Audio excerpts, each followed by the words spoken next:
दीपा गरोवर जी। राधे राधे गुरु जी। अरे जी, अध्यात्म की ओर अपना सफर शुरू करने के लिए पहली सीढ़ी क्या है? प्रथम भगत संतन कर संगा। पहली सीढ़ी है संत महापुरुषों का संग करो। फिर दूसरी रतिमम कथा प्रसंगा। दूसरी सीढ़ी है भगवान के खूब लीला चरित्रों को सुनो।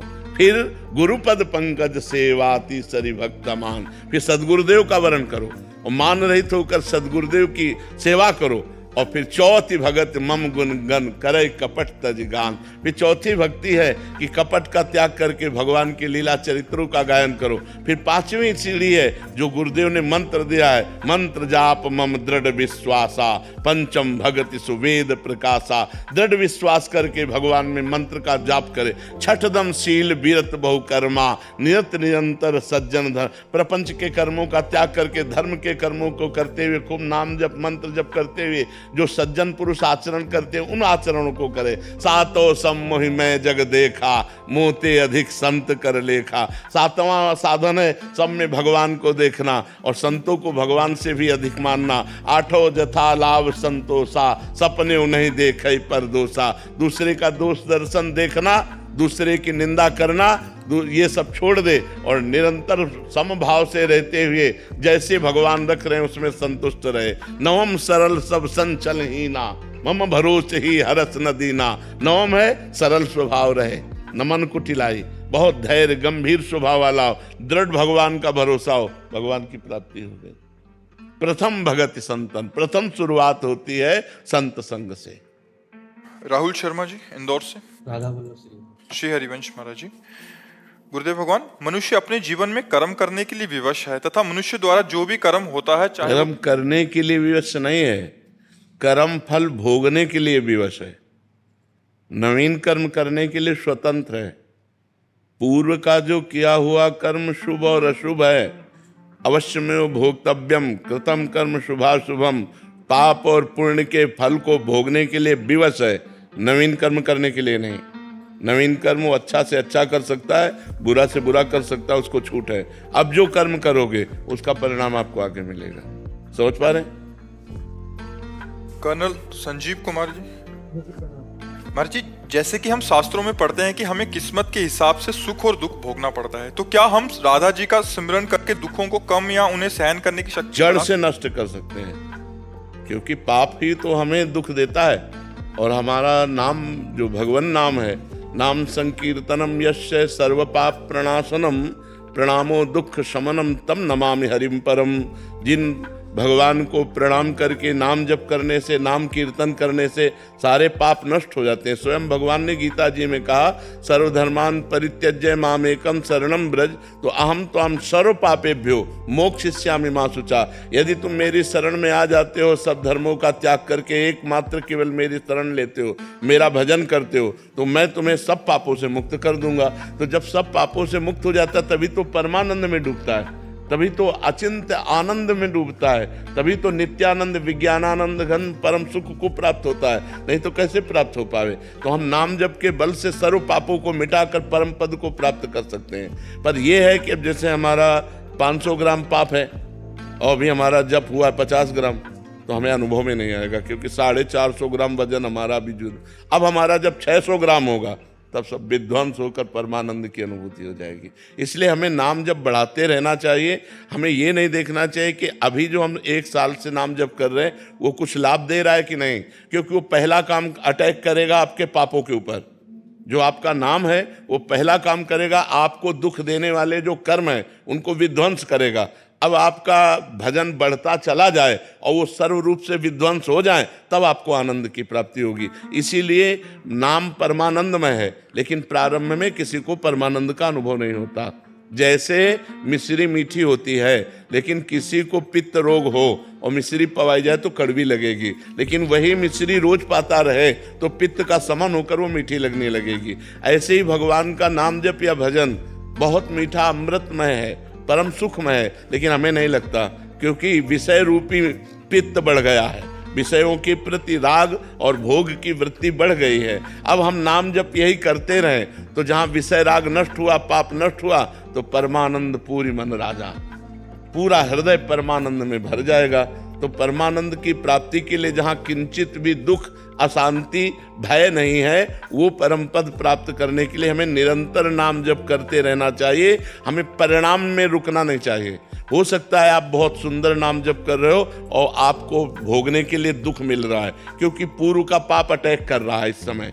तो हमको चुपचाप दुख भोगते हुए नाम जप नहीं छोड़ना चाहिए। तो नाम जप समस्त दुखों का नाश करके परम सुख की प्राप्ति करा देगा, परम शांति की प्राप्ति करा देगा। अनुपमा कुमारी जी, मधुबनी, बिहार से। राधे राधे महाराज जी। महाराज जी, दिव्य प्रेम के क्या रहस्य हैं? दिव्य प्रेम में डूबा व्यक्ति क्या ग्रस्त आश्रम पहली बात है कि प्रेम अनिर्वचनीयम स्वरूपम। वाणी की सामर्थ्य नहीं है कि प्रेम की बात को बताया जा सके। प्रेम स्वाद है, भजन का स्वाद है प्रेम। जैसे आपको गुलाब जामुन पवाया जाए और आपसे पूछा जाए कैसा, तो आप कहोगे मीठा। फिर हम प्रश्न करें कैसा मीठा, तो आप कहोगे बहुत अच्छा मीठा। फिर प्रश्न करें बहुत अच्छा मीठा मतलब कैसा, तो आप उत्तर दोगे खा के देख लो। आगे है आपके पास उत्तर। तो ऐसे ही प्रेम आनंद में। कैसा? बोले परमानंद में। कैसा? बोले भजन करके देख लो। जब तक भजन नहीं करोगे तब तक प्रेम का अनुभव गम्य भजे जय संता। प्रेम अनुभव स्वरूप है। प्रेम का रहस्य यह है कि वो जाने मोरी छाती, मीरा जी कहती, मेरी वाणी की सामर्थ्य नहीं कि उसका वर्णन कर सकूं।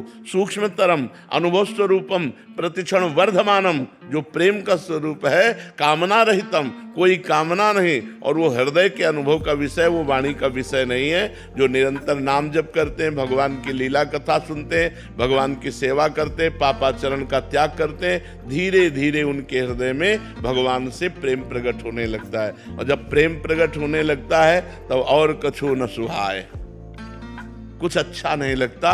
नहीं खान पान ते भावे है, नहीं कोमल वसन सुहावे है, सब विषय लगे ते खारा है, हरि आशिक का मग्न्यारा है। नारायण हरि भजन में ये पांचों न सुहात, विषय भोग, निद्रा, हंसी, जगत प्रीति, बहुबात, ये अच्छा नहीं लगता। निरंतर भजन करते हुए रोने को मन होता है। मैं अपने प्यारे के लिए रो कैसे प्राप्त करूं? कोई उपाय नहीं दिखाई दे रहा। हा कृष्ण, हा राधा, आप कृपा करो, आप मिल जाओ। वो रात दिन फिर रोना शुरू हो जाता है। और बिन रोए किन पाइया प्रेम प्यारा मीत, जहां रोना शुरू हुआ प्रेम का प्रादुर्भाव हुआ, और प्रेम से ही प्रकट हो जाते हैं भगवान। जहां हमारे हृदय में प्रेम प्रकट होता है तो हरि व्यापक सर्वत्र समाना, और प्रेम ते प्रकट होई मैं जाना। भगवान जहां देखे इसके हृदय में प्रेम प्रकट हुआ तो भगवान हृदय में ही प्रकाशित हो जाते हैं। प्रेम अनिर्वचनीयम है, उसका वाणी के द्वारा वर्णन नहीं किया जा सकता। क्या गृहस्थ आश्रम में इसका पालन किया जा सकता है? बिल्कुल। गृहस्थ आश्रम और विरक्त आश्रम ये सब शरीर धर्म है। विरक्त और गृहस्थ ये शरीर होते हैं। अगर हमारा मन तो चक्रवर्ती सम्राट महाराज अम्बरीश, विरक्त महात्मा दुर्वासा जी, विरक्तता की चरम सीमा दुर्वासा जी, एक वलकल की लंगोटी लगाकर दूब का रस पीने वाला, और चक्रवर्ती सम्राट, अनेक रानियां और समस्त वैभव, फेल हो गया महात्मा विरक्त उनकी भक्ति के आगे। सावई मना कृष्ण पदारविंदयो, मन कृष्ण के चरणों में लगा। चक्रवर्ती सम्राट है और इनको अपनी तपस्या का अहंकार है। तो पूरा चरित्र पढ़ के देख लो, अम्बरीश और दुर्वासा चरित्र।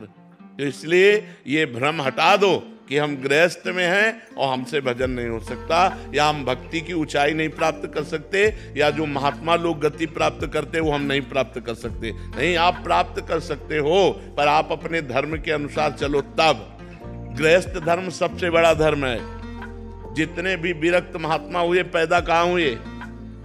जितने भी विरक्त महात्मा हुए उनका पोषण कौन करता है? गृहस्थ आश्रम। आप वस्त्र देते हैं, आप भोजन देते हैं, आप फल देते हैं, जिनको खाकर हम भजन करते हैं, साधना करते हैं। हम पैदा हुए गृहस्थ में, हम पल रहे हैं गृहस्थों से, और हम रह रहे हैं गृहस्थों के बीच में।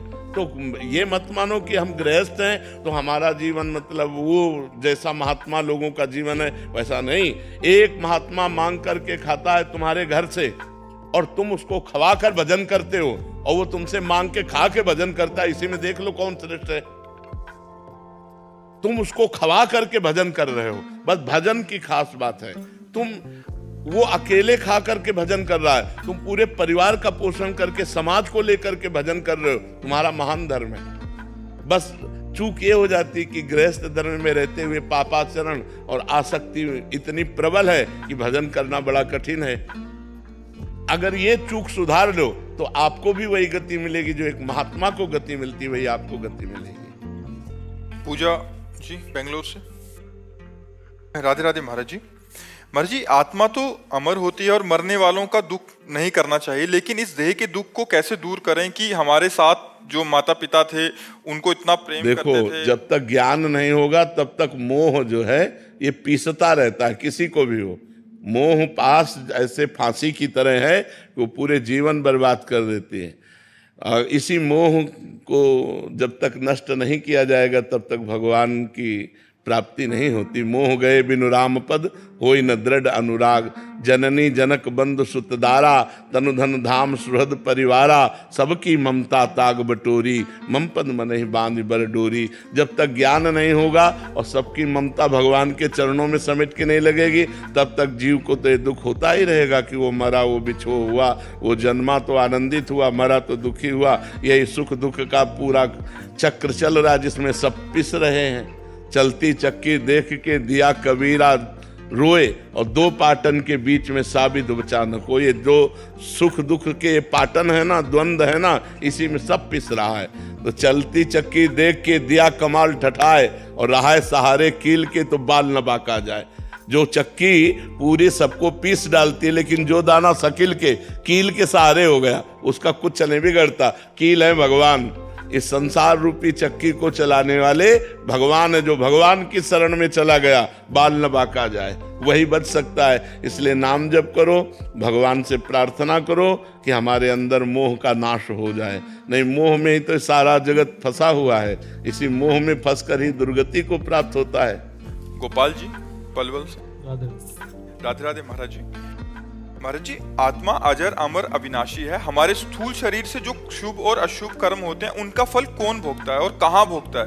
क्योंकि शरीर तो नाशवान है। स्थूल शरीर, सूक्ष्म शरीर, कारण शरीर और तीनों शरीरों को प्रकाशित करने वाला आत्मा अब अपने स्वरूप को भूल करके अंतःकरण के मैं धर्म में, अंतःकरण में चार धर्म है। संकल्प विकल्प करना मन का कार्य है, निश्चय करना बुद्धि का कार्य है, उस विषय का चिंतन करना चित्त का कार्य है, और क्रिया को स्वीकार करना कर्ता भाव अहंकार।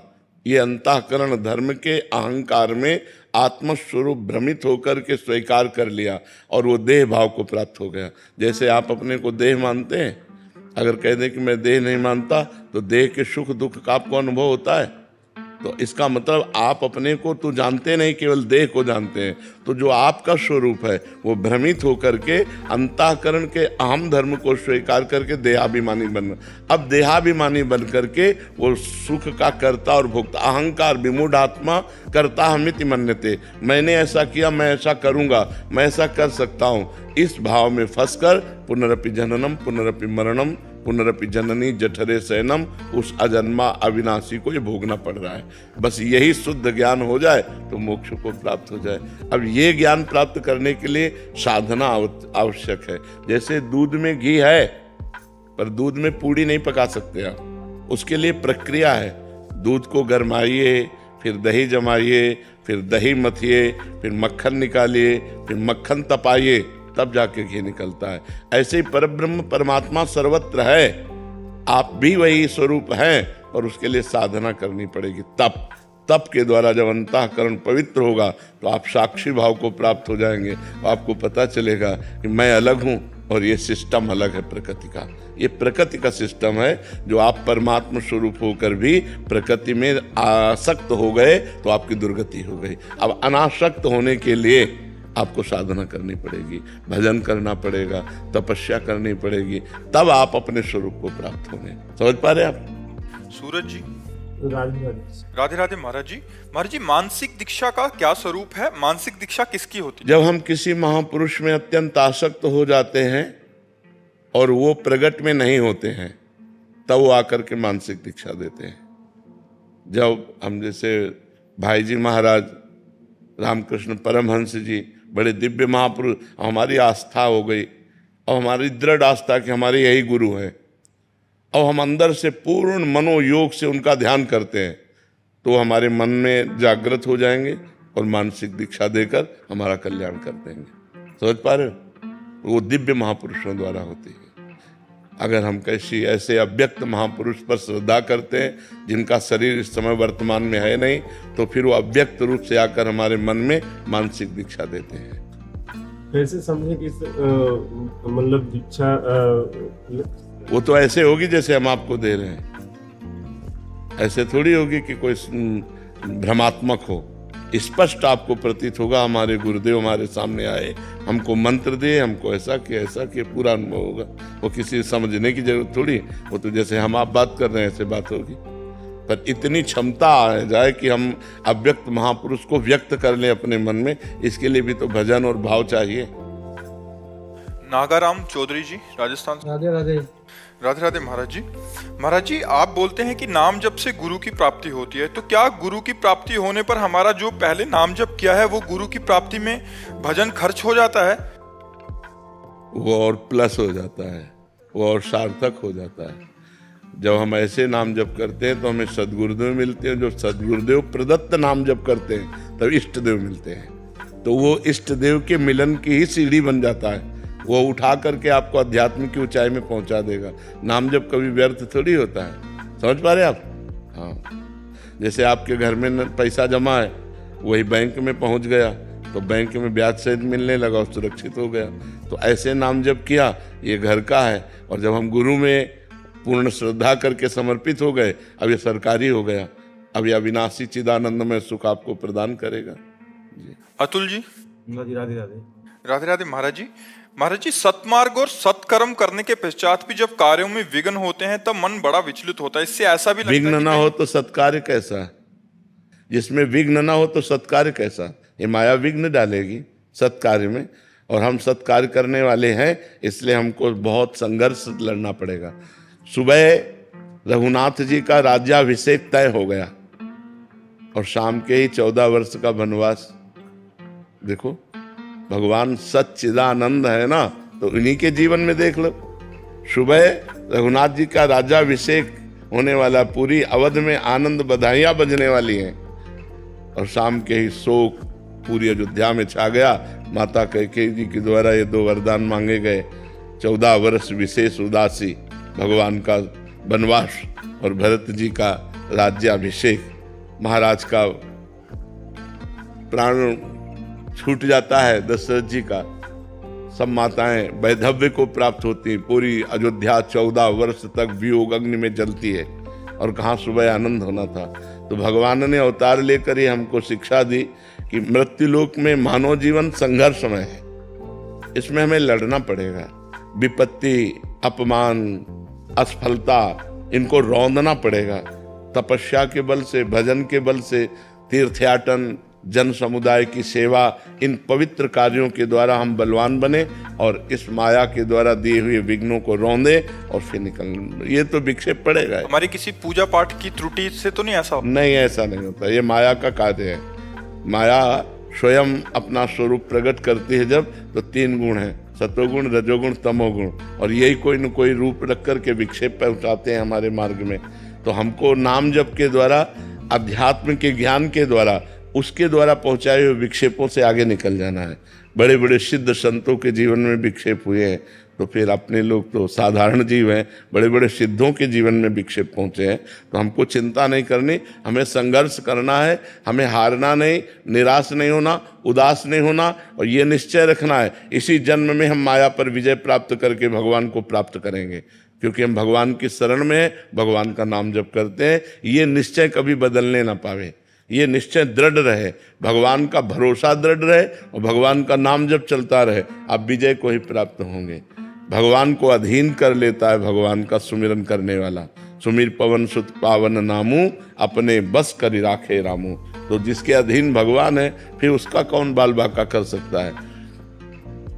मुख में हो राम नाम, राम तेरे हाथ में, बंदे तू अकेला नहीं, राम तेरे साथ में। राम हाथ में हो जाते हैं तो अखिल कोटि ब्रह्मांड नायक भगवान तुम्हारे हाथ में हो जाएंगे यदि नाम जप करोगे। मुख में हो राम नाम, राम तेरे हाथ में, बंदे तू अकेला नाही, राम तेरे साथ में। बस विधि का विधान जानी, हानि लाभ सहिए, जाहि विधि राखे राम, ताहि विधि। बड़ा आनंद का मार्ग है जी। वंदना उपाध्याय जी। राधे राधे गुरुजी। राधे राधे महाराज जी। महाराज जी, भगवत गीता में श्री कृष्ण जी ने कहा है कि न मैं भक्तः प्रणश्यति, अर्थात मेरे भक्त का कभी नाश नहीं होता। तो क्या सभी नाम जप से भगवत धाम को प्राप्त हो जाएंगे? हाँ, लेकिन सभी नाम जप करते कहाँ हैं?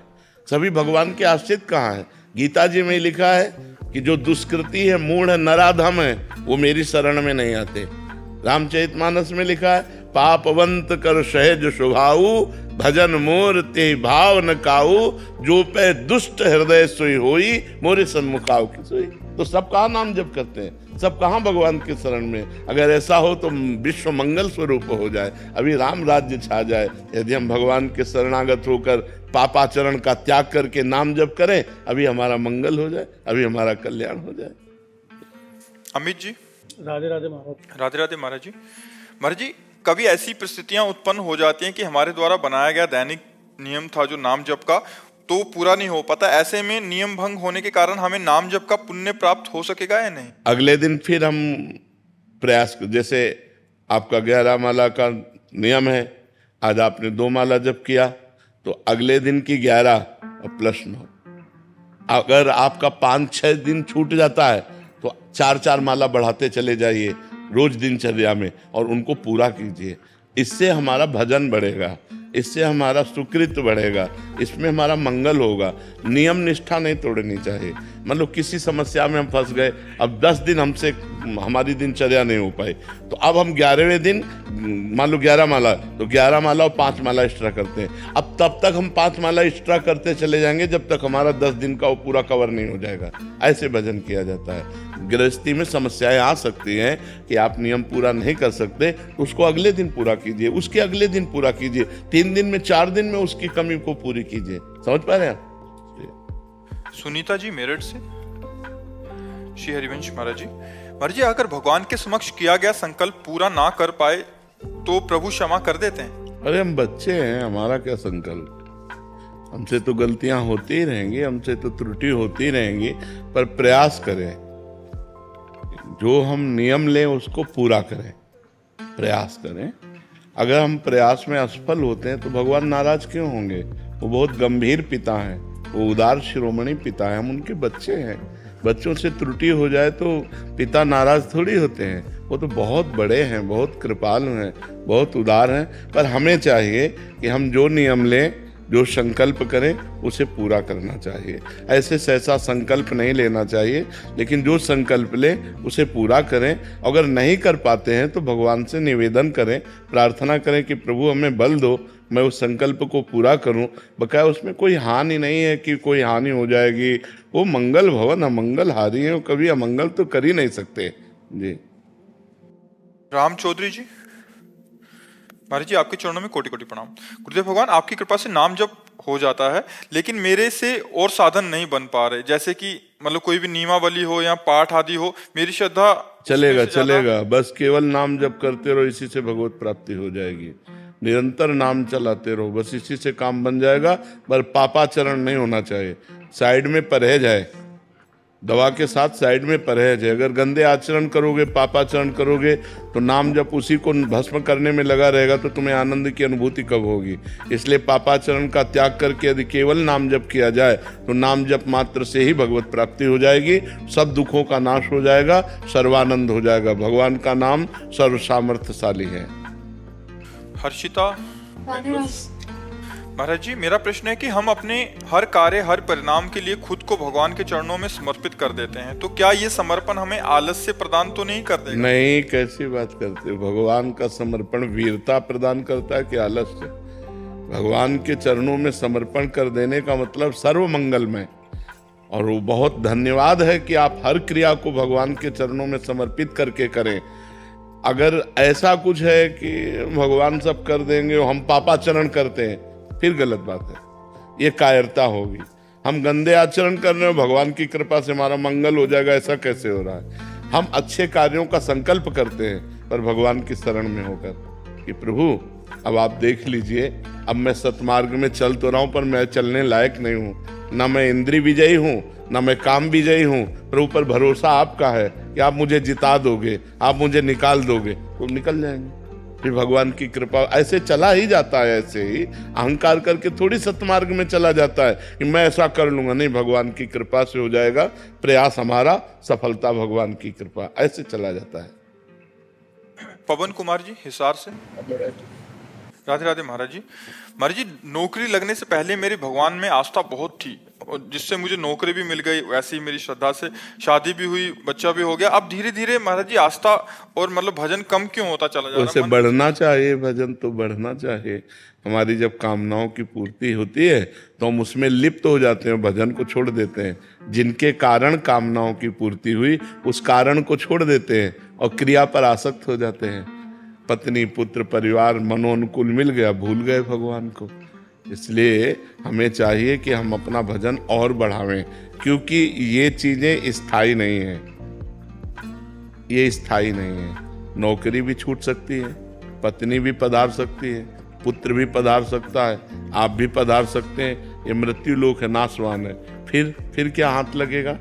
न पत्नी साथ जाएगी, न पुत्र साथ जाएगा, न शरीर साथ जाएगा, न बैंक बैलेंस साथ जाएगा, न नौकरी साथ जाएगी। साथ जाएगा तो भगवान का नाम जाएगा ना। तो भजन क्यों छोड़ो यार? भजन तो बहुत भाग्य से करने को मिलता है। यदि थोड़ा भी मन भजन में लग रहा है तो उसको और बढ़ाना चाहिए, उसको छूट नहीं देनी चाहिए। भजन हो ना हो चलेगा, ऐसा नहीं, ठीक है, भजन करो। चेतन जी दिल्ली से। राधे राधे राधे महाराज जी। महाराज जी, आप कह रहे हैं कि आपने किसी को कंठी माला का फल बताया और पहना दी, बाद में उसने उतार के महाराज जी मांस मदिरा खाने लग गया, तो महाराज जी उसकी दुर्दशा तो है, मेरे को तो पाप नहीं लगेगा महाराज जी? मैंने तो उस समय। वैसे हमें लगता है ये क्रियाएं अपने द्वारा नहीं होनी चाहिए, अपने को समर्थ नहीं समझना चाहिए। ये संतों के द्वारा होनी चाहिए, गुरुजनों के द्वारा होनी। कोई ऐसा भाव दिखाई देता है तो हम किसी संत के पास ले जाते हैं, उसकी सामर्थ्य से उसका कल्याण होगा। अब हम कंठी माला उसको पहना दें, ऐसा ठीक नहीं है। किसी संत के हाथ से कंठी माला पहनवाएं तो भगवान का संबंध, भगवान की प्रार्थना से वो निर्वाह हो जाएगा। अभी आप में खुद सामर्थ्य नहीं है, आपने कंठी माला पहना दी, उतार के फेंक के मनमानी आचरण करने लगा, तो फिर ठीक नहीं है। महाराज जी, मैं वृंदावन आता हूँ ना, तो कहते हैं कि आप वहां से कंठी माला लियो। ऐसे कंठी माला कोई ऐसे खिलवाड़ चीज है क्या? कंठी माला तुम्हें पहनना है तो किसी संत की शरण में चलो, वो अपने हाथ से कंठी माला दे, तब धारण के। ऐसे थोड़ी बाजार से खरीदा और पहन लिया, ऐसे नहीं। ये भागवती का, तभी उसका कल्याण नहीं हुआ, तभी वो फिर अपने गंदे आचरणों में चला गया। नहीं, कंठी माला का प्रभाव है, जिनके गलों में कंठी बंध गई, हमें लगता है कि वो जीवन में शराब नहीं पिएंगे, मांस नहीं खाएंगे, गलत आचरण नहीं करेंगे, डरेंगे कि हमने कंठी बांध रखा है। डर लगता है, जैसे कंठी बांधे ना तो डर लगता है कि यार हम तिलक लगाएं, कंठी बांधें, भगवान के विरुद्ध आचरण कैसे करें। लेकिन जो मनमानी, तो फिर बाजारू तो बाजार से खरीद लिया, पहन लिया, उतार दिया, फेंक दिया, कोई मतलब नहीं। रिश्तेदार है, बस से कंठी माला पहनी, 2 दिन बाद उतार दी। हाँ, वो संसार के ऐसे। मरीज को भगवान का स्वरूप मान करके सेवा कीजिए और नाम जप कीजिए। जितनी प्रवीणता है, अर्थ की प्रधानता न रख करके जन सेवा की भावना से आए हुए मरीज पर भगवत भाव कीजिए और खूब सेवा, इसी से भगवत प्राप्ति हो जाएगी। आपने बोला था कि वो जो राधा जी का 28 नाम लेना है, तो घर से निकलते पहले 28 नाम लेते हैं, और जो 5 भक्तों का नाम लेते हैं। बहुत सुंदर। कभी एक्सीडेंट नहीं, पक्का। भक्ति भक्त भगवंत गुरु चतुर नाम बपुएक, इनके पद बंधन के नासत विघ्न अनेक। जिते विनायक शुभ शुभ, विघ्न करे नहीं कोई, विघ्न करे नहीं कोई, डरे कलिकाल कष्ट भय, हरे सकल संताप, हरि नाम जपत जय। उसकी कभी पराजय नहीं हो सकती। हाँ, खूब मंगल में।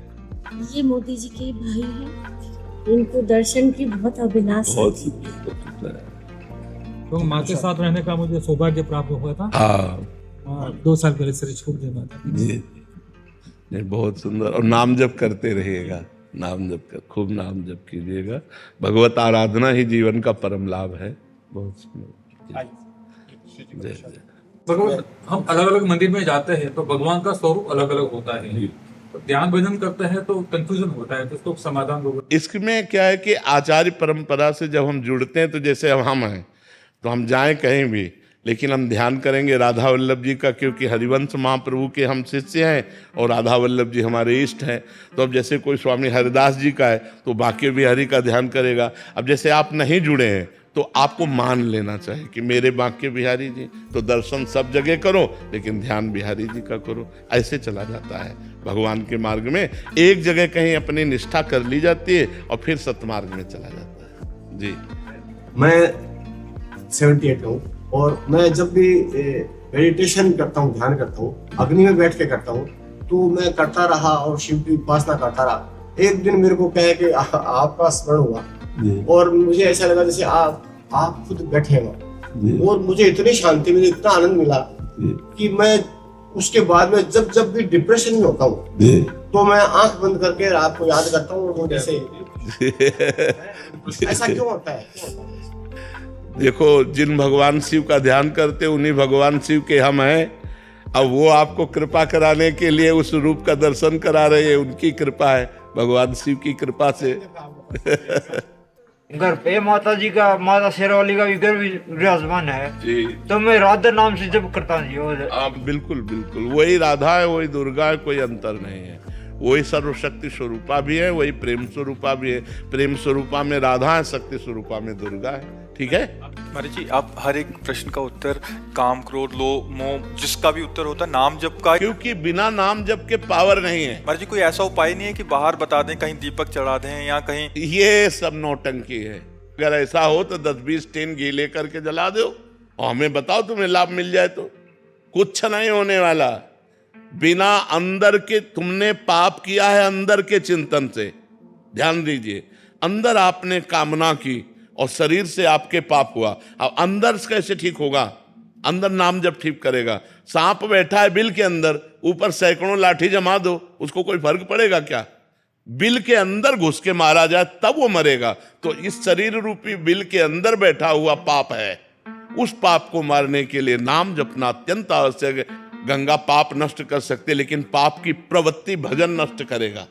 पाप किया, गंगा नहाया, फिर पाप किया, तो मतलब क्या रहा गंगा नहाने से? पाप की प्रवृत्ति का नाश होगा तो नाम जप से होगा, भजन से होगा। अगर भजन नहीं करोगे तो हर प्रश्न का उत्तर नाम जप है। अगर नाम जप नहीं करोगे तो समाधान हो ही नहीं सकता। या आप करके देख लो, जंतुर बंधवा के देख लो, हवन करवा के देख लो, कलावा बंधवा के देख लो, कुछ नहीं होने वाला।